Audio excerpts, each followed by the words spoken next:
El conjunto del Parque Güell representa dentro de la obra de Gaudí una experiencia absolutamente singular, donde la arquitectura, abandonando el medio urbano, sale al encuentro de la naturaleza para imitar sus formas orgánicas, conviviendo y confundiéndose con la madre tierra, en un juego de reconocimiento y estrecha identificación. El amplio cielo, la vegetación y el mar Mediterráneo a lo lejos prestan verosimilitud a este jardín de los sentidos, cuyo confín no se alcanza con la vista. El parque lleva el nombre de don Eusebio Güell, quien adquirió unos terrenos en la llamada Montaña Pelada, en el barrio de Gracia, con la idea de venderlos dentro de una finca cercada que permitiera levantar en sus 60 parcelas casas unifamiliares rodeadas de jardines, aprovechando la caída del terreno para disfrutar de un horizonte que incorpora el mar por encima de la ciudad. Sin embargo, solo se llegaron a construir la residencia del propio conde Güell, hoy transformada en grupo escolar, la casa proyectada por Berenguer y que luego ocuparía Gaudí, y la que hizo el arquitecto Batllevell para el abogado Martín Trías, no habiéndose levantado tampoco la capilla pensada para el lugar dominante en el que ahora se levanta el Calvario de piedra.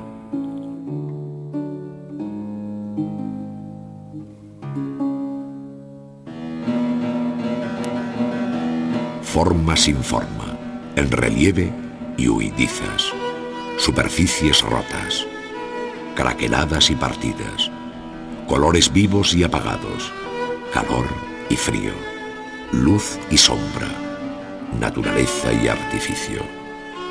Tal es la paradoja que subyace en aquel microcosmos matérico de Gaudí, cuya infinita y aristada fragmentación parece profecía de nuestro tiempo.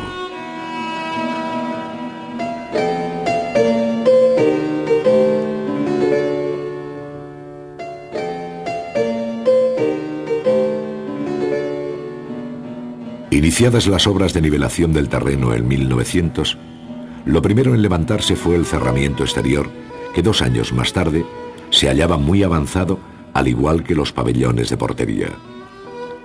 Para el visitante que se acerca hoy hacia la entrada principal, este muro, aparejado con piedra y rematado con una albardilla de revestimiento cerámico, tiene algo de señalización orientadora y publicitaria, pues además de conducirnos al acceso del parque, nos avisa que estamos en el Parc Güell, tal y como se lee en los grandes medallones de reclamo, que utilizan, por cierto, un término inglés, sin duda, sugerido por el propio Eusebio Güell. El cerramiento general tiene su origen en los 2 edificios que flanquean la entrada, ambos tratados de un modo análogo, pero de distinta concepción, pues como sucede en toda la obra de Gaudí, y muy especialmente en el Parque Güell, todo es igual y al mismo tiempo diferente. Mientras uno albergaba la administración, una sala de espera y el teléfono, el otro servía de vivienda para los guardeses. Los pabellones ofrecen una imagen entre primitiva e infantil, desinhibida, con no poco de capricho y mucho de ensueño, a modo de irreal arquitectura, donde ni los materiales ni las formas se comportan de modo habitual, llegando en su cubrición a una originalidad tan bella como extrema, que solo puede tener antecedentes en el mundo de la inagotable imaginación gaudiana.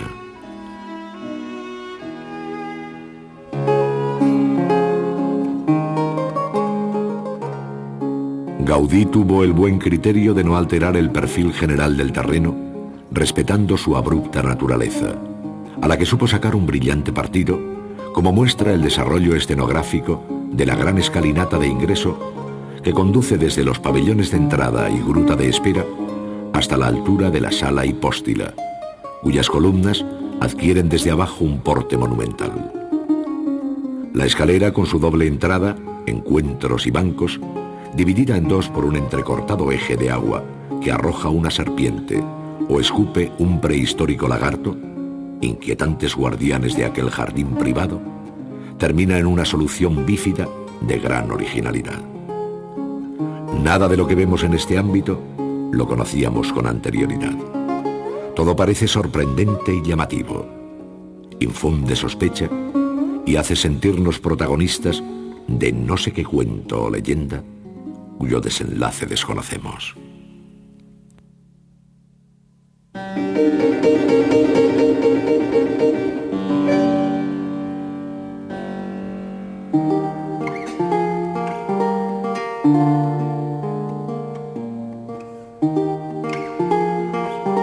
La obra de Gaudí no podría entenderse sin el papel que juega el color, concebido como una condición necesaria de la arquitectura.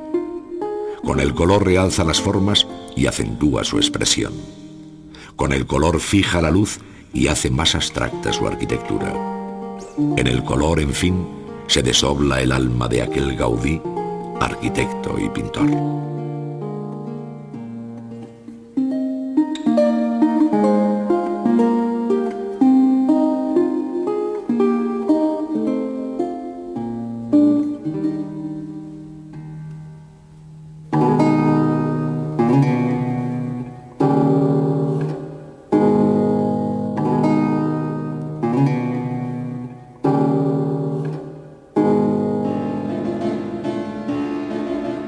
El núcleo sobre el que gira la distribución general del Parque Güell es la sala hipóstila, llamada también Sala de las 100 columnas, si bien su número real no sobrepasa las 86. Su función inicial, además de servir como soporte a la terraza superior con el célebre banco, fue la de albergar un mercado para los residentes del parque, uso que no llegó a desempeñar al frustrarse este proyecto de pequeña ciudad-jardín de sabor mediterráneo. Este último aspecto meridional queda reafirmado en el carácter de su arquitectura, de evidente ascendencia griega, como griego era el nombre del teatro concebido en la explanada superior. Desde las hondas e insólitas profundidades del libérrimo espíritu arquitectónico de Gaudí, surge ahora esta recreación de un orden dórico arcaico griego en el que, junto a licencias de todo tipo, se percibe su carácter clásico, potente y severo. Pocas salas columnarias en la historia de la arquitectura ofrecen tan singulares puntos de vista como esta, con algo de apadana persa, de mezquita musulmana y de cretense laberinto.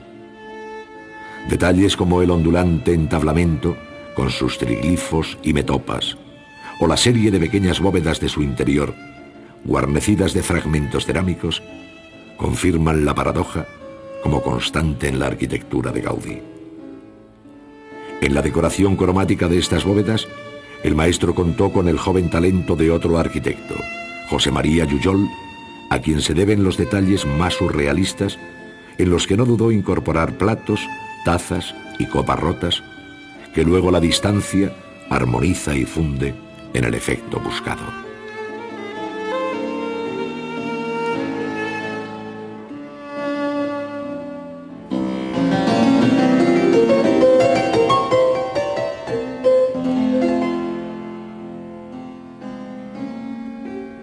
La gran terraza se percibe hoy como un formidable mirador sobre el mar, como la plaza mayor del parque. Pero este ámbito se complementa con el que se llamó teatro griego, cuya impronta se dibuja en el gran hemiciclo que, a modo de cavea natural, se abre en la mayor pendiente del terreno. El interés de esta explanada reside fundamentalmente en el célebre banco que sirve de protector antepecho sobre la sala de columnas, al tiempo que invita a sentarse en él para disfrutar desde 1000 puntos de vista diferentes del mar o la montaña, buscando la posición más cómoda respecto a la luz del sol. Pero todo resulta pálido ante el tratamiento formal y cromático del banco, tanto por sus amables y anatómicos perfiles de curvas y contracurvas, hechos con elementos prefabricados, como por la técnica utilizada en su artesanal revestimiento cerámico, el llamado trencadis. Con una habilidad suma y muy firmemente dirigidos, los operarios llegaron a interpretar el cambiante sentido del color que Gaudí, auxiliado por Jujol, quiso proyectar en el banco, desde las zonas frías donde predomina el azul hasta las gamas en una línea más cálida de rojos. Todo ello, a su vez, mezclado o cediendo el paso a motivos mayores de carácter ornamental, como palmetas y roleos. Los fragmentos cerámicos, siempre de origen industrial, son lisos en ocasiones, mientras que en otras muestran dibujos de muy varia especie, convirtiendo así el banco en un lugar de encuentro formal, donde bajo la apariencia del azar se percibe el genial control de Gaudí.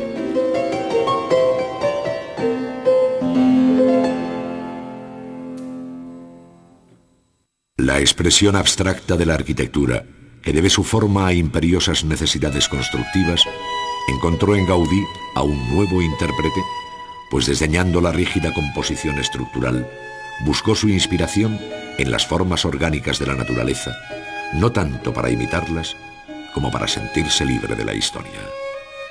Por ello, su modo de concebir los volúmenes, huecos y superficies producen semejante atractivo. Es la arquitectura que parece volver a un estado original, ingenuo, en el que no han existido las escuelas, los estilos, los maestros ni los tratados. Es una arquitectura cuyas oníricas formas preludian el surrealismo.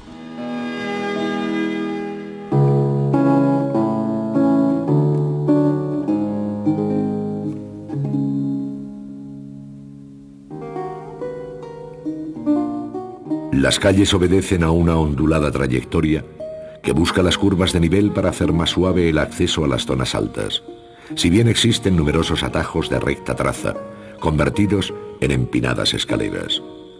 Gaudí hizo discurrir algunos de aquellos viales sobre pórticos que al mismo tiempo sirven de sólidos frentes de contención de tierras, de tal manera que pueden ser recorridos en dos niveles distintos, siendo en algunos casos verdaderos viaductos de flancos libres.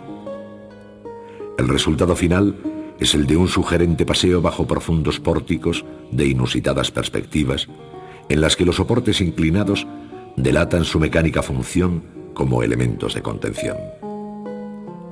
Su apariencia de elemental arquitectura, entre rupestre y naif, a base de un rudo aparejo de piedra que reviste una estructura interior de ladrillo, intenta mantener el tono naturalista de esta búsqueda del paraíso perdido que parece haberse propuesto el arquitecto.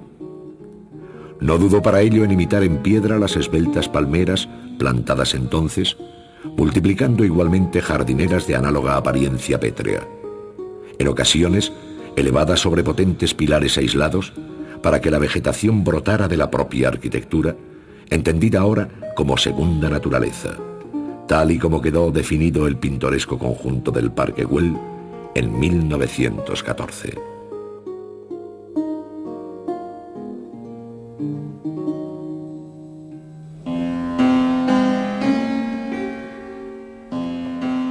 Gran parte de la fuerza que emana de la obra de Gaudí descansa en el tratamiento material y formal de las superficies. La piel de su arquitectura es tan importante y decisiva como su osatura y músculos. ¿Qué sería del Parque Güell si se despellejara? Restaría una imagen cruel, pues se perdería el color, la textura, los mil matices y decisiones últimas que residen en aquellas superficies acariciadas y a la vez rotas, que brotan en ocasiones, movidas por un impulso de genial improvisación. Lo que a distancia aparece como uniforme y continuo, de cerca muestra el más íntimo microcosmos gaudiano, de intencionada y expresiva fragmentación, como abstracto e informal collage al que el tiempo no le ha mermado belleza ni agresiva modernidad.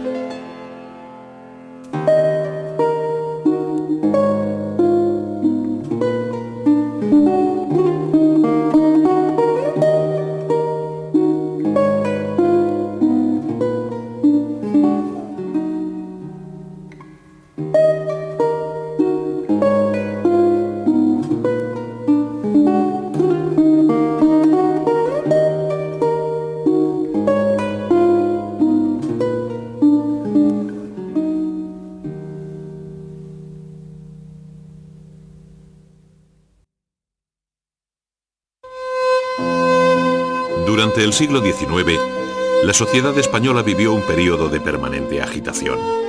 Entre la Guerra de Independencia en 1808 y la pérdida de las colonias en 1898, hubo en efecto crueles luchas internas como las guerras carlistas, pronunciamientos liberales y procesos revolucionarios seguidos de fuertes medidas represivas que sumieron al país en una interminable historia de enfrentamientos fratricidas.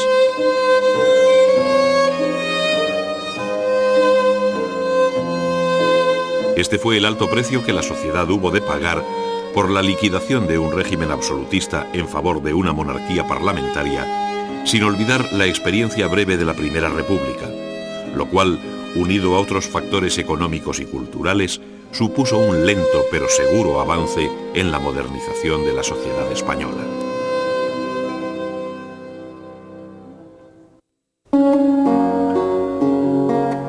La herencia aportada por la Ilustración española se consumió en la Guerra de la Independencia que asoló el país entre 1808 y 1812.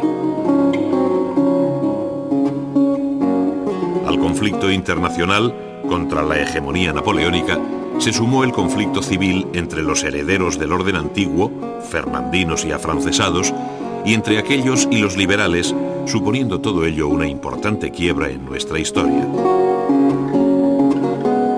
La invasión francesa evidenció la crisis de la monarquía absoluta y puso en marcha un proceso legislativo encaminado a desmontar la sociedad estamental, de modo que el binomio guerra-revolución se vivió intensamente.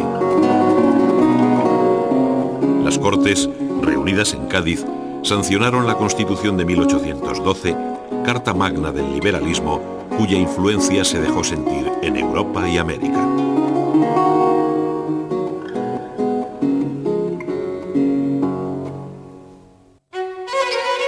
En 1814, Fernando VII volvió a España, y con él la restauración del orden antiguo que pronto se evidenciaría como inviable.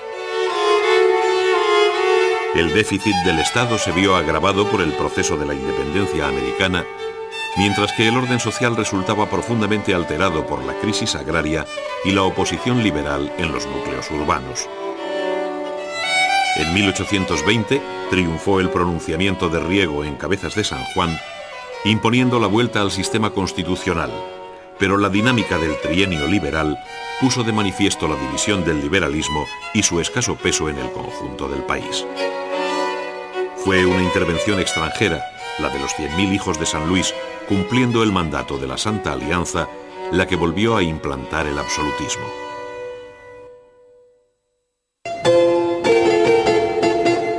La primera guerra carlista, que terminó con la firma del Convenio de Vergara, y la llamada década moderada con la Constitución de 1845, marcan los dos tiempos de la minoría y mayoría de edad del reinado de Isabel II. Tras el bienio progresista, la Unión Liberal se hizo con el poder, comprometiendo el país en desafortunadas empresas. La vuelta de Narváez en 1866 marcó el final del reinado en un clima de descomposición política, represión y descontento social. Bajo Isabel II se tomaron medidas jurídicas que permitieron la consolidación del Estado, vinculando sus intereses a los de una nueva clase emergente, la burguesía. El país conoció la unificación y centralización de la administración, al tiempo que se inicia un desarrollo industrial, minero y bancario estrechamente vinculado a la construcción del ferrocarril.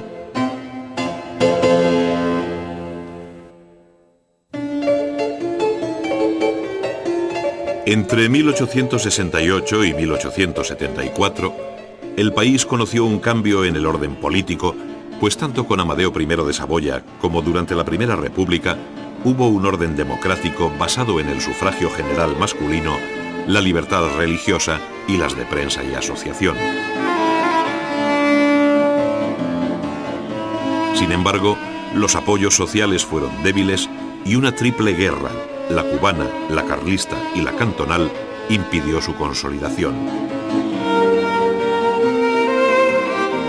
Reinstaurada la monarquía en Alfonso XII, en 1876 se aprobó una constitución que reguló el juego de los partidos.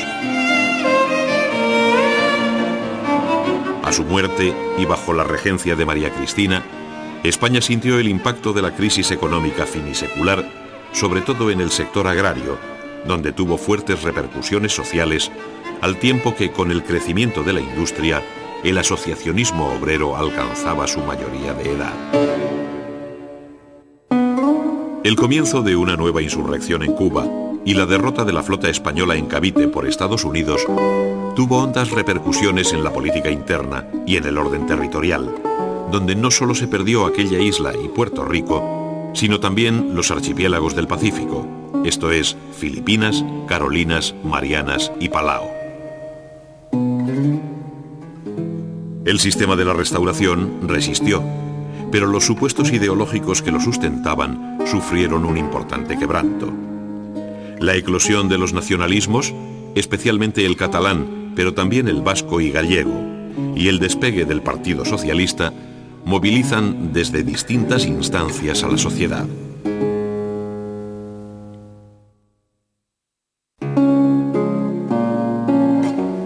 La cultura española del siglo XIX traduce en su devenir los vaivenes políticos e ideológicos que retrasaron nuestra incorporación a las grandes corrientes europeas.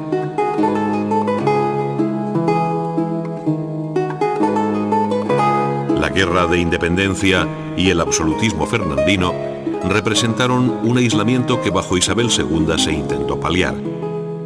Sin embargo, sería durante la Restauración, en el último cuarto de siglo, cuando la cultura española emerge con fuerza y hace un intento de europeización, a la vez que exalta las culturas y lenguas regionales, siendo el movimiento de la Renaixença en Cataluña su mejor ejemplo. En este periodo final encontramos figuras de colosal envergadura como el poeta Jacinto Verdaguer, el polígrafo Menéndez Pelayo o Ramón y Cajal, Premio Nobel de Medicina en 1906. La Guerra de Independencia y los sucesos políticos que a esta siguieron paralizaron la actividad científica iniciada bajo la Ilustración. Los científicos españoles, generalmente afrancesados o liberales, fueron perseguidos o bien optaron por el exilio. Con Isabel II se produjo un cambio positivo, del que es buena muestra la creación en 1847 de la Real Academia de Ciencias Exactas, Físicas y Naturales, al tiempo que se organizaban otras sociedades científicas, como la Real de Geografía, la de Antropología y muy especialmente la de Historia Natural, que llegó a publicar regularmente sus memorias.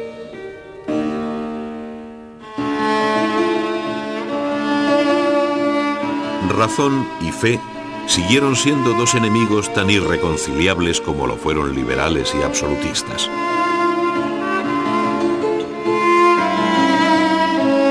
Para estos últimos, la religión debía guiar la filosofía dentro de la más trasnochada tradición escolástica, en una interesada defensa de la corona, como escribió Vélez en su Apología del altar y del trono. Bajo el reinado de Isabel II, aparecieron nuevas corrientes, si bien se mantuvo vivo un neoescolasticismo más abierto y moderno.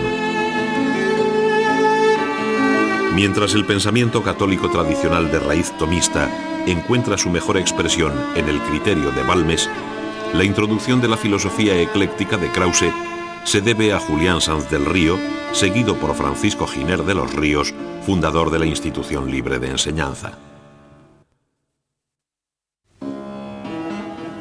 El absolutismo retrasó la llegada del romanticismo al forzar al exilio a muchos escritores, mientras que pequeñas tertulias entre políticas y literarias se reunían clandestinamente preparando los nuevos tiempos del liberalismo.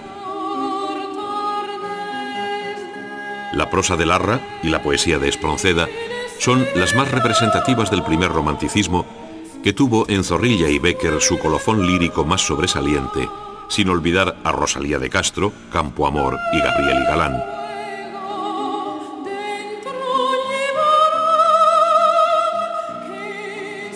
Como contrapunto a este lirismo romántico, la novela española tendió hacia la observación de la realidad hasta entrar de lleno en el naturalismo.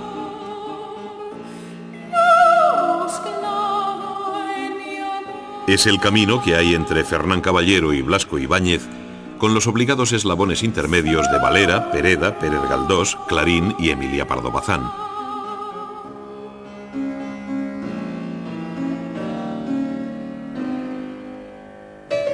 El drama romántico comenzó con Martínez de la Rosa, pero es el duque de Rivas en su obra Don Álvaro o la fuerza del Sino, estrenada en 1835, el que reúne con acierto los elementos entre trágicos y fatales del destino que caracterizan el teatro romántico.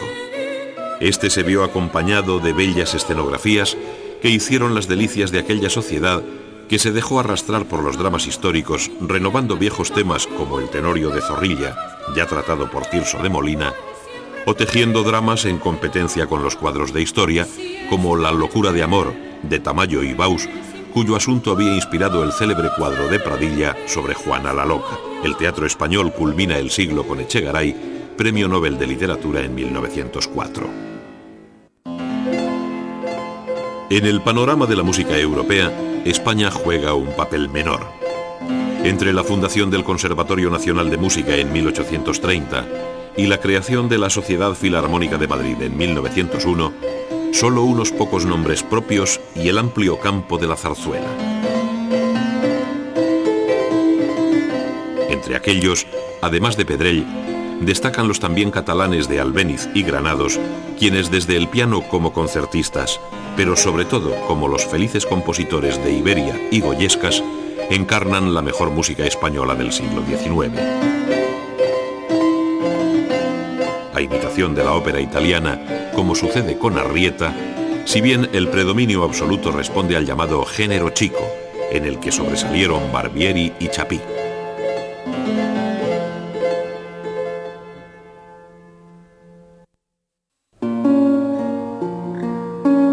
Uno de los períodos más apasionantes y complejos de la historia del arte es el correspondiente al siglo XIX, etapa en la que hicieron crisis todos los parámetros estéticos tradicionales, iniciando el tránsito hacia el arte contemporáneo.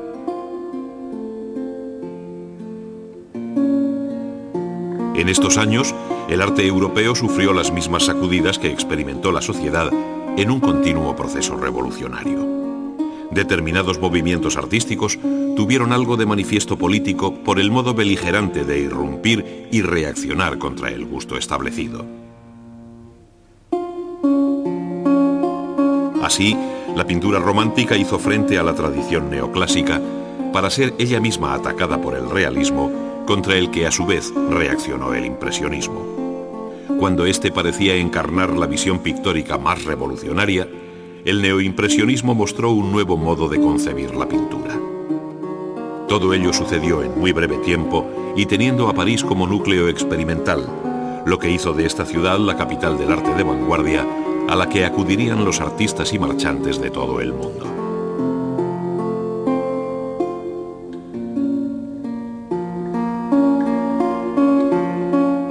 Otro tanto cabría decir de la escultura o de la arquitectura, donde, frente al gusto ecléctico de la Ópera de París, la Torre Eiffel resultaba una obra tan inquietante como inequívocamente moderna. La crítica de arte, las exposiciones universales, salones oficiales, galerías particulares y el coleccionismo hicieron del arte en el siglo XIX un mundo distinto de todo cuanto había sido hasta entonces.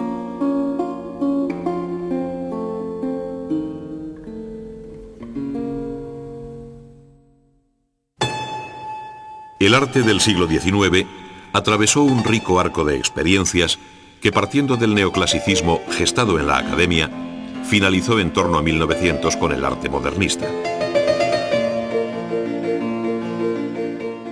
El hilo conductor de este cambiante proceso fue el sentimiento romántico que animó tanto a las últimas recreaciones clasicistas como a la resurrección del arte medieval.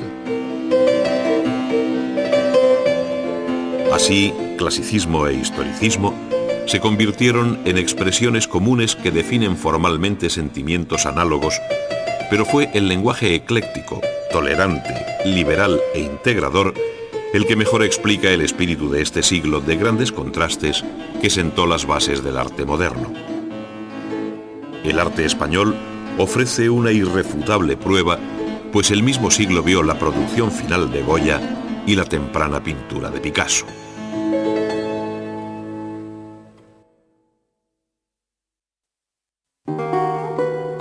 La arquitectura de esta centuria se abre con los últimos años de Juan de Villanueva, el autor del Museo del Prado, y se cierra con la obra de Gaudí.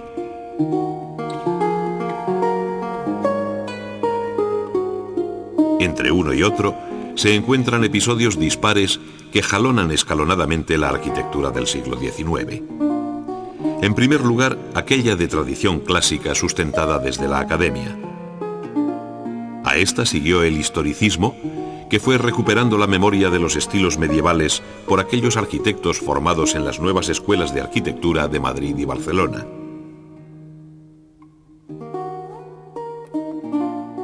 El eclecticismo, como expresión libre de la arquitectura, al margen del rigor académico e historicista, y el empleo del hierro, no hicieron sino preparar el terreno al modernismo que se adentra en los primeros años del siglo XX.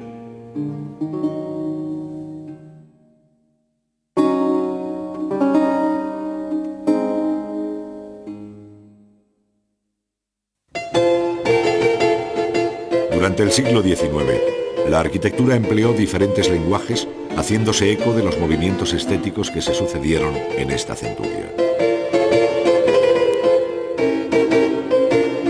Ello hace compleja su historia al coexistir estilos diversos, inspirados unos en el mundo clásico, mientras que otros recobraban formas de raíz medieval o preferían el hierro. Todo siempre bajo el común denominador del eclecticismo.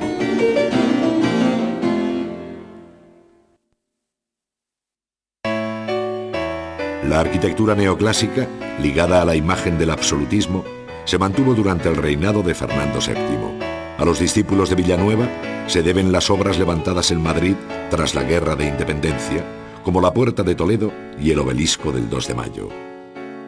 A su vez, Silvestre Pérez difundía en el País Vasco la imagen académica de la arquitectura fernandina. En Barcelona serían Celles y Ginesi los hombres más representativos de esta tradición. El espíritu clasicista pervivió como metáfora durante todo el siglo XIX a través de soluciones apilastradas y columnarias que derivaron hacia modelos del Renacimiento italiano. La literatura romántica sintió predilección por los asuntos de la Edad Media, arrastrando la sociedad hacia un gusto por lo medieval que se contagió a otros ámbitos. Surgió así el historicismo neomedieval, que se presentaba como una opción romántica frente a los valores académicos del clasicismo, ofreciendo los diversos estilos de aquella olvidada Edad Media. La identificación entre religión y arquitectura hizo del estilo neogótico la mejor expresión del romanticismo y la fórmula obligada para la arquitectura religiosa. El neogótico afectó igualmente a edificios civiles como el Palacio Episcopal de Astorga y el Castillo de Butrón en Vizcaya. La arquitectura neomudéjar representa la vertiente más original del historicismo al buscar sus modelos en nuestro pasado hispano-musulmán. Resucitaron así las labores de ladrillo, los arcos de herradura y otros temas ornamentales que ahora se proyectaron sobre edificios como las plazas de toros, siendo la Monumental de Madrid un tardío y bello ejemplo, incluso llegando a las estaciones de ferrocarril como la excepcional de Toledo. El eclecticismo fue decisivo en el arte del siglo XIX, respondiendo a la filosofía de Cousin, que buscaba conciliar doctrinas pertenecientes a diversos sistemas. En la arquitectura se observa bien lo que el eclecticismo tiene de integrador al seleccionar de uno y de otro estilo lo que le convenía en beneficio de una nueva imagen original. Este fue el verdadero estilo del siglo XIX, cuya libertad compositiva hizo posible el propio modernismo. Las más significativas arquitecturas, como ayuntamientos, diputaciones, ministerios, bancos, bolsas, teatros, academias, museos y casinos, responden a este espíritu ecléctico de cálidos y confortables interiores. La aparición del hierro como material de construcción representó un reto a la arquitectura de fábrica tradicional en piedra, ladrillo y madera, siendo rechazado por unos, como producto industrial que era, y aplaudido por otros, que veían en este nuevo material un gran futuro. Con hierro y acero, fundido o laminado, se tendieron hasta bien entrado el siglo XX puentes. Se levantaron las hermosas carenas y marquesinas de las estaciones ferroviarias. Se cubrieron mercados, asomándose finalmente el hierro a plazas, alamedas y jardines para ofrecer allí invernaderos y kioscos de música. El modernismo en España se sitúa en torno a 1900, perteneciendo de lleno conceptual y formalmente al siglo XIX como un subestilo del eclecticismo, de fuerte personalidad, en el que se agolpan muchos elementos historicistas. Con este modernismo convivieron formulaciones de origen europeo, como el Art Nouveau o el estilo vienés, aportando interesantes matices al panorama español. Dentro del modernismo español tuvo un peso específico el foco catalán, tanto por el número y calidad de la obra construida como por la personalidad de sus arquitectos. Formado sobre una trayectoria propia, entre historicista y ecléctica, el modernismo iluminó una de las páginas más brillantes de la arquitectura catalana, con los edificios proyectados por Domènech, Gaudí y Puig i Cadafalch, entre otros. Obras señeras de este momento son el Hospital de San Pablo y el Palacio de la Música, donde Domènech mostró su talento en los aspectos constructivos y compositivos, así como en el magistral tratamiento cromático de las superficies. En otra línea más expresionista, pero con análogo poder a través de la forma y del color, se encuentra Gaudí, en quien la concepción sorprendente de sus arquitecturas conduce desde el humor más amable a las visiones más desgarradas. En Puig i Cadafalch pesó mucho el conocimiento de la historia, planteando su arquitectura como una libre interpretación modernista de los modelos históricos, tratados con una exquisita belleza. La figura de Antonio Gaudí suele situarse dentro del modernismo catalán, si bien el alcance de su obra va mucho más allá, dada la originalísima personalidad de su arquitectura.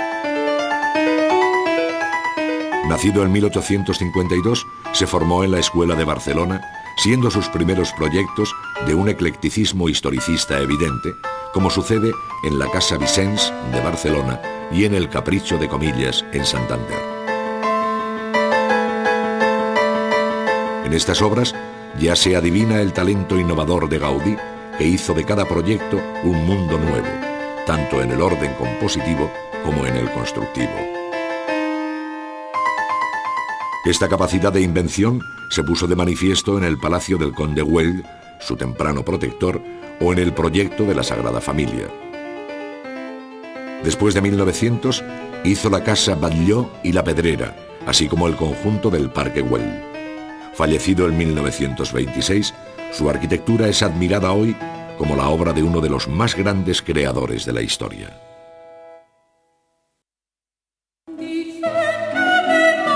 El crecimiento demográfico, la emigración del campo a la ciudad, el proceso desamortizador, el desarrollo industrial y el transporte ferroviario obligaron a las grandes ciudades a arbitrar medidas de todo tipo para transformar su fisonomía tradicional.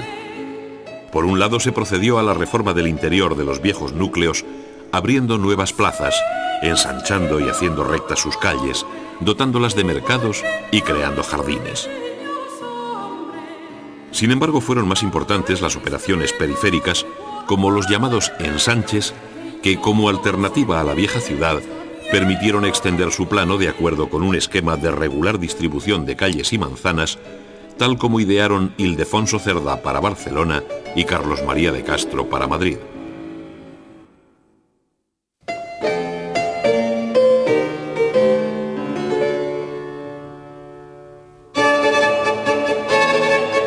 La fórmula del ensanche frente a la ciudad histórica caracterizó el crecimiento de nuestras ciudades en el siglo XIX. La racionalidad de su geométrica disposición comportaba ventajas de todo tipo, desde las más elementales de higiene y salubridad hasta otras de carácter social e igualitario, recogidas por Cerdá en su teoría de la urbanización. Frente al ensanche, Arturo Soria hizo una nueva propuesta al finalizar el siglo: la ciudad lineal.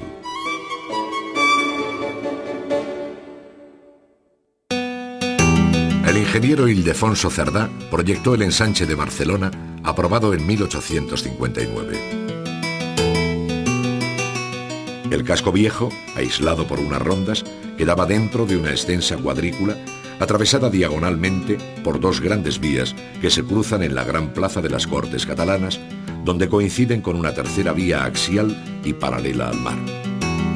Las manzanas convierten sus esquinas en chaflanes, disponiendo la edificación en sus bordes y dejando siempre abierto el patio de manzana. Los parques y equipamiento urbano se distribuían de forma regular por este proyecto inicial que el tiempo fue alterando. El ensanche de Madrid del ingeniero Carlos María de Castro, aprobado en 1860, contemplaba el crecimiento de la ciudad en sentido norte-sur dentro de un nuevo recinto. En su interior, una retícula con las calles orientadas hacia los 4 puntos cardinales formaba un gran damero regular roto tan solo por algunas vías en diagonal. Las manzanas ofrecían soluciones diversas para combinar viviendas y jardines, asegurando el soleamiento de sus fachadas. Edificios públicos y amplias zonas verdes completaban un modelo de ciudad ideal que la práctica y la especulación desvirtuaron. La rica tradición de la escultura barroca española no tuvo continuidad en el siglo XIX. El arte de los imagineros se vio sustituido ahora por una serie de encargos oficiales para edificios representativos o monumentos conmemorativos que hicieron de nuestras calles y plazas un museo de escultura al aire libre.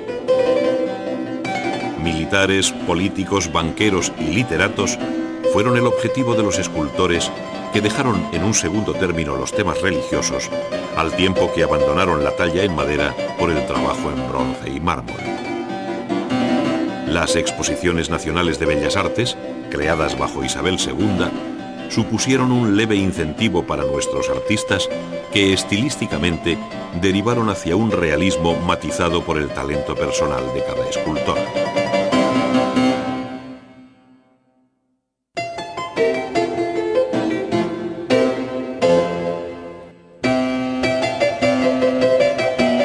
Frente al rico panorama pictórico, la escultura ofrece un balance corto de obras y autores, siendo la gran escultura decorativa de edificios y monumentos públicos los encargos de mayor empeño. Al neoclasicismo de la primera mitad del siglo, con modelos, materiales y actitudes aprendidos en la academia, le sucedió el realismo, seguido del breve episodio modernista en torno a 1900. En el relieve monumental se recoge una de las expresiones más ambiciosas de la escultura del siglo XIX, como sucede en el frontón del Congreso de los Diputados, del escultor Ponciano Ponzano. Se trata de una amplia escena alegórica cuyo grupo central representa a España abrazando la Constitución, perteneciendo por su estilo a la tradición clasicista de la Academia. Mayor dinamismo, relieve y expresividad tiene la posterior alegoría del triunfo de las letras, ciencias y artes del frontón de la Biblioteca Nacional, obra de Agustín Querol. El tema de la muerte siguió siendo motivo de encargo escultórico, dando lugar a obras muy singulares. Unas prefirieron los viejos esquemas de composición mural, como el sepulcro de O'Donnell, labrado por Jerónimo Suñol, donde además de la figura yacente del militar, se incluye el fino relieve con la conquista de Tetuán. Por el contrario, el monumento funerario de Colón de la Catedral de Sevilla, obra de Arturo Mélida, es exento y muestra un realismo ecléctico muy teatral al que contribuyen los diversos materiales utilizados. El sepulcro de Julián Gayarre en el cementerio del Roncal, realizado en bronce y mármol por Mariano Benlliure, es la mejor expresión del sentimiento ante la muerte, donde el escultor utilizó un lenguaje melodramático propio de la centuria que ahora acaba. La escultura de la primera mitad del siglo XIX vivió un neoclasicismo muy prolongado en el que los asuntos, composición, materiales y modelado responden a valores sostenidos por la Academia. Dentro de este clasicismo, el carácter patriótico, histórico o literario de los temas impregnó de un sentimiento romántico a las formas clásicas, como ocurrió en las obras de Antonio Solá y Álvarez Cubero, ambos de honda formación romana. El realismo gustó más del bronce, que no solo permitía al escultor apurar el detalle de sus modelos, sino dar movimiento a sus figuras, como muestra ejemplarmente el Ángel Caído de Ricardo Belver. El suave modelado de la escultura modernista, en la línea de Llimona y de Blay, acarició de nuevo el mármol.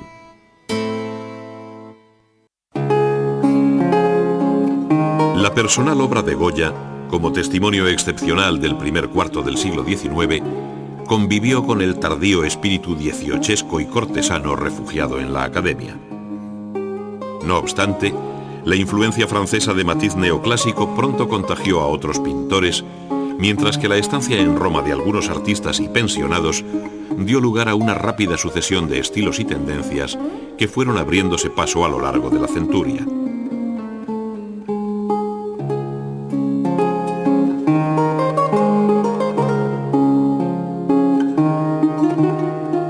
Primero el romanticismo y luego el realismo condujeron a un final de siglo que saludó las primeras telas impresionistas de nuestros pintores. Los géneros que se mantuvieron como ramas principales de la pintura fueron el cuadro de historia, el paisaje y el retrato, sin olvidar las escenas de costumbres.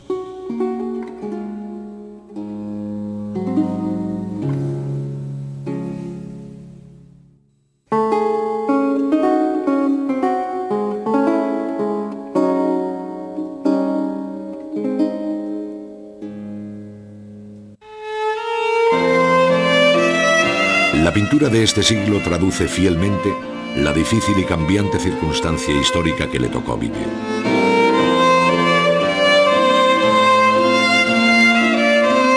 Los movimientos literarios, políticos y sociales, las novedades estilísticas llegadas de Francia, la consideración de los géneros, el complejo mundo del arte oficial, las pensiones en Roma o el papel de la Academia, hicieron de la pintura un arte de plural expresión.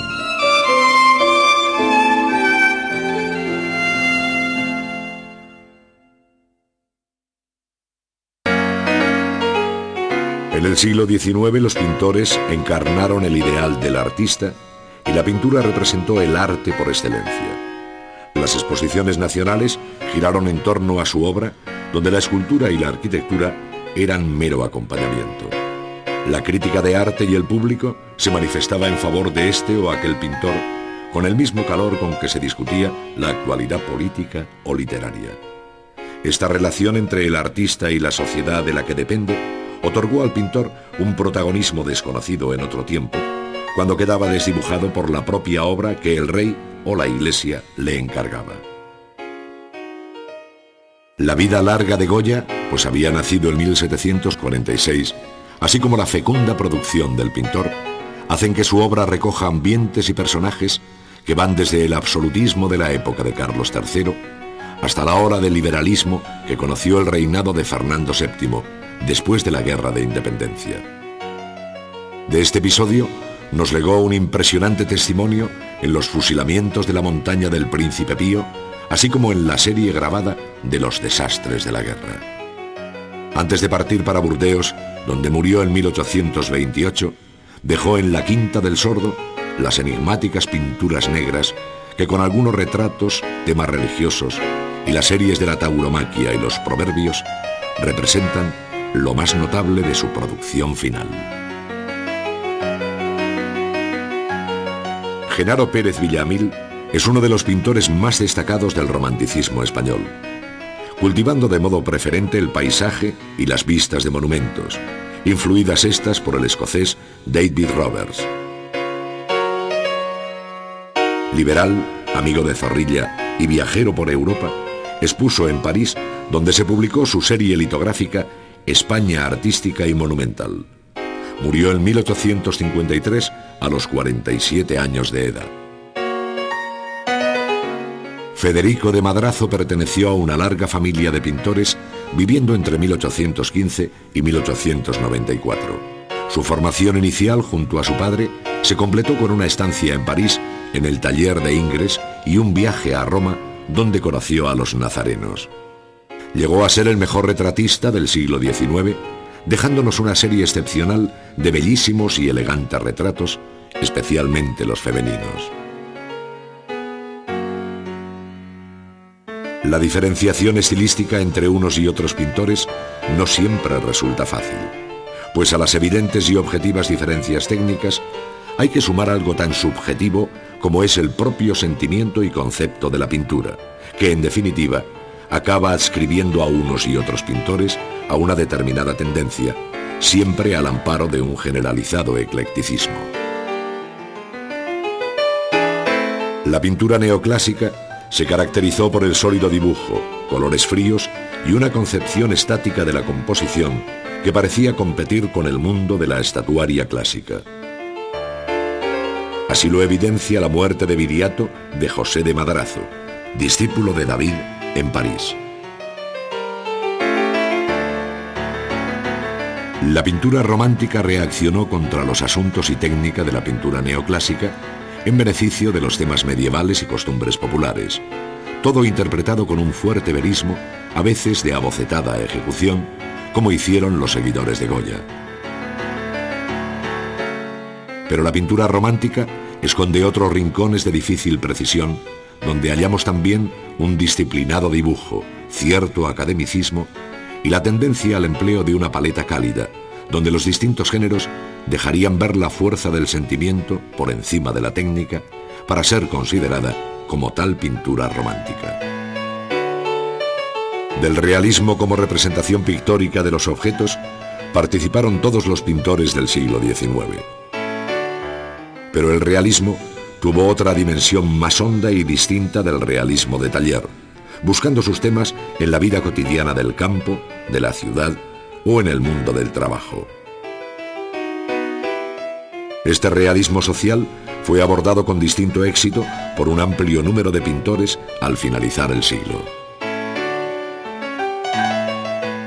El término impresionismo define tanto una técnica de factura suelta, ya empleada por muchos pintores, como aquella nueva pintura al aire libre que, sin mezclar los colores en la paleta, siempre de tonos puros, emplearon Monet y su círculo. Ello tuvo especial repercusión en el ámbito del paisaje, en el que destacó Beruete, seguido de Regoyos, que utilizó una pincelada puntillista.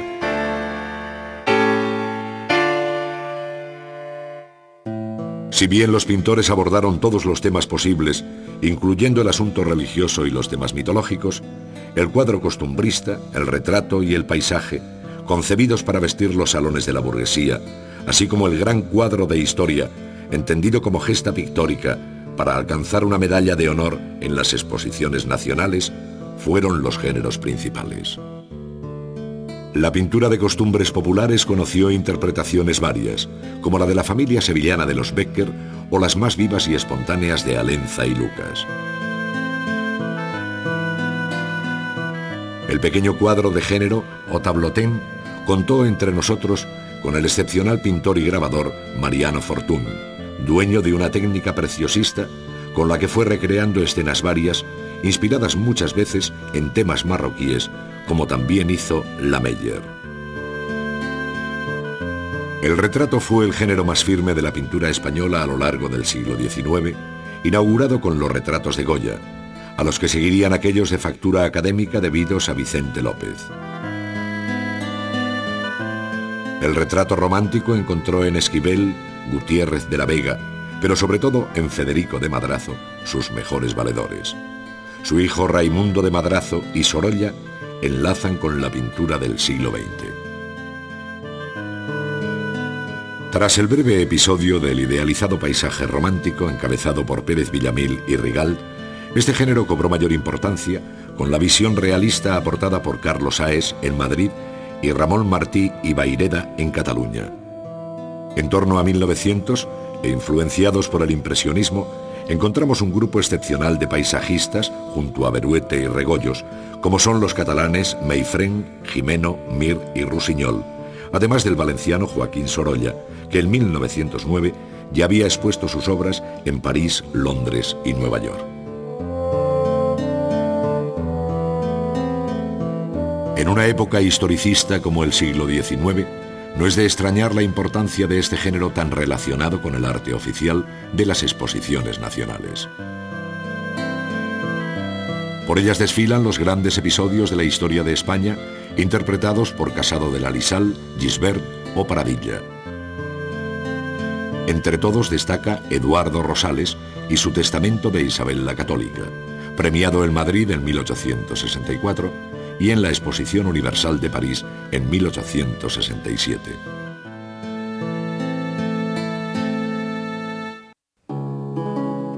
El arte del grabado fue una de las enseñanzas establecidas desde sus comienzos en la Real Academia de Bellas Artes de San Fernando y como tal una de las nobles artes que, sin embargo, durante el siglo XIX conoció un fuerte declive al margen de grabadores geniales como Goya y Mariano Fortuny.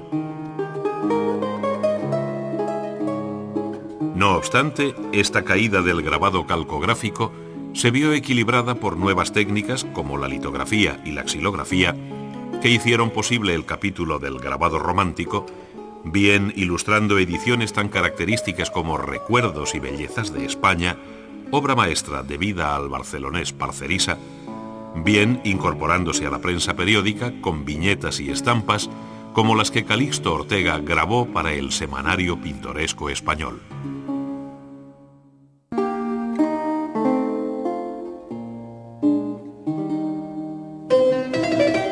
El grabado del siglo XIX arranca con la excepcional experiencia de Goya y sus series de aguafuertes, donde los dibujos preparatorios y la estampación final marcan uno de los hitos más altos de la historia del grabado. El propio Goya utilizó la nueva técnica de la litografía que, inventada en 1795, se difundió en España a partir de la creación en 1824 del Real Establecimiento Litográfico de Madrid. A su vez, la nueva xilografía y otras técnicas cada vez más perfeccionadas permitieron inundar de imágenes los periódicos, las novelas por entregas y, en general, el mundo del libro.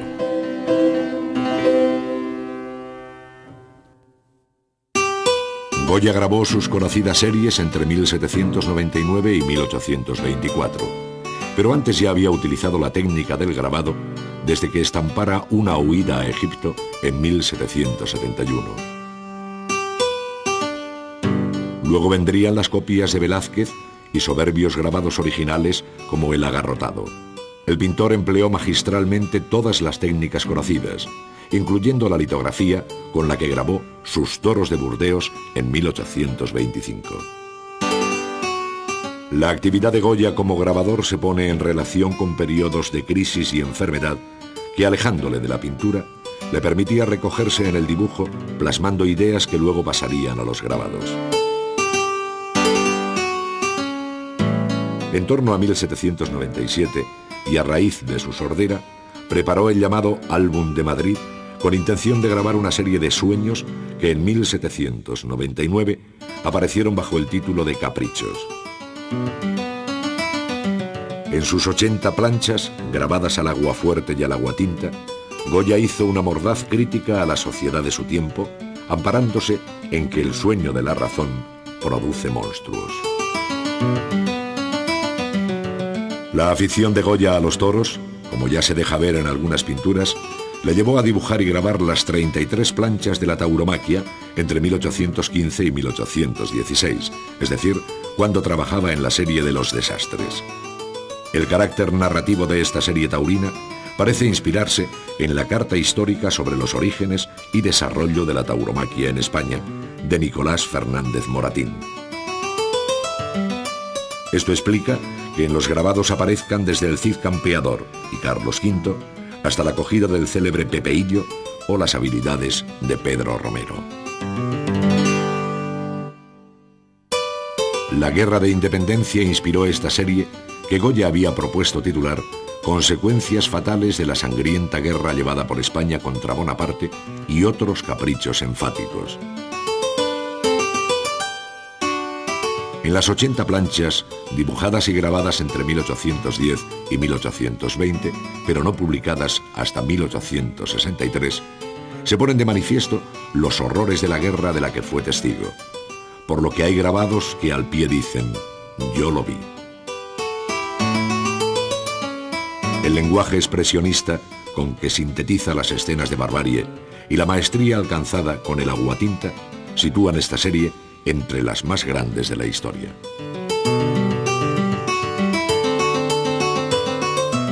Las 20 planchas grabadas al aguafuerte y al aguatinta, que conocemos bajo el nombre de Proverbios, se inició en 1815, cuando Goya terminaba la tauromaquia, solapándose también con los desastres.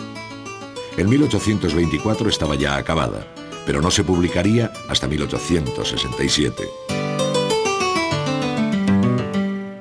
Su intención resulta muy enigmática, habiendo pensado el autor englobarla bajo el título de Los disparates, como igualmente se conoce la serie. Son los años en que hizo las pinturas negras, cuyo significado último también se nos escapa. Es el pintor pintando para sí mismo en un mundo de imaginación al que nos está vedado penetrar.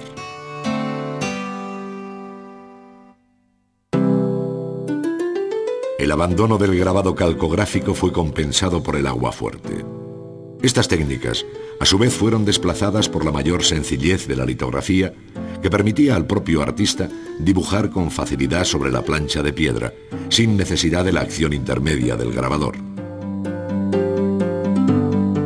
La xilografía o grabado en madera, que en el siglo XIX utilizó la modalidad llamada a contrafibra, permitió la estampación de imágenes al mismo tiempo que la impresión tipográfica, haciendo posible la ilustración de la prensa periódica.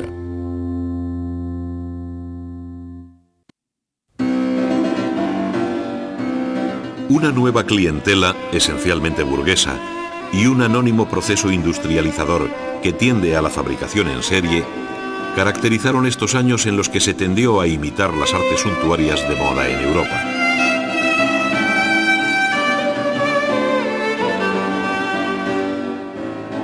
Así sucedió con la cerámica, donde las piezas salidas de la fábrica de pasajes repetían formas y técnicas de Limoges, mientras que en las de Sargadelos eran los modelos ingleses los que sirvieron de pauta.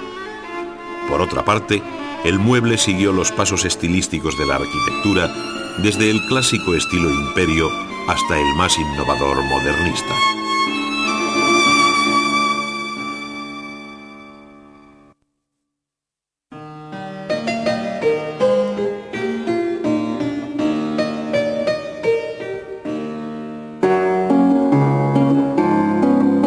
Las artes decorativas tuvieron en los salones de la vivienda burguesa un lugar de privilegiado encuentro, poniendo en evidencia el gusto ecléctico de la época.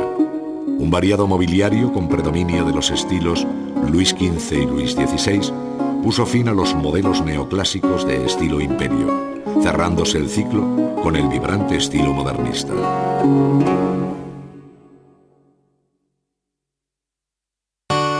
La cerámica conoció el hundimiento de viejas manufacturas en beneficio de las nuevas.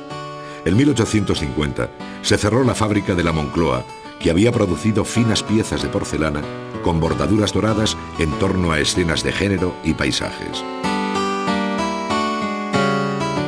La de Sargadelos, con sus azules sobre blanco y vistas de ciudades, también se fue apagando paulatinamente, mientras que surgía la Cartuja de Sevilla con loza estampada al gusto inglés, en cuya línea también trabajó la Amistad de Cartagena.